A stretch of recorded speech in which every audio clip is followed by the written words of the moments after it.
Hulikam ang panloloob ng isang lalaki sa isang convenience store sa Rodriguez, Rizal.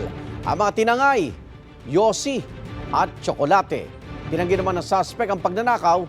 Kaya unang balita si Bea Pinlac. Sa unang tingin, tila namimili lang ang lalaking ito sa isang convenience store sa barangay San Isidro, Rodriguez, Rizal.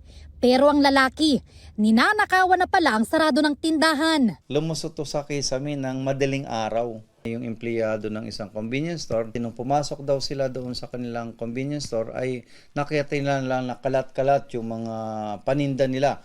Ang pinuntirya raw ng suspect ayon sa pulisya, hindi pera, kundi yosi at tsokolate. Ang kinuha niya rito ay sigarilyo at saka chocolate na ibinibenta din niya doon sa mga tindahan. Inalok niya doon sa mga tindahan din doon sa kanilang area na malapit sa kanila. Mahigit 5,000 piso ang halaga ng mga ninakaw ng suspect.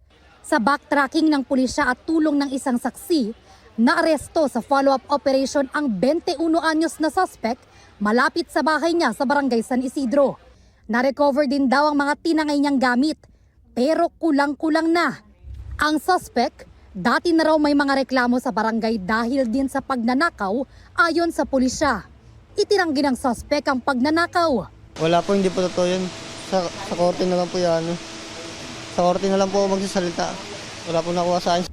Reklamong robbery ang isinampa laban sa suspect na nakakulong sa custodial facility ng Rodriguez Municipal Police Station. Ito ang unang balita. Bea Pinlac para sa GMA Integrated News. Igan, mauna ka sa mga balita, mag-subscribe na sa GMA Integrated News sa YouTube para sa iba't ibang ulat sa ating bansa.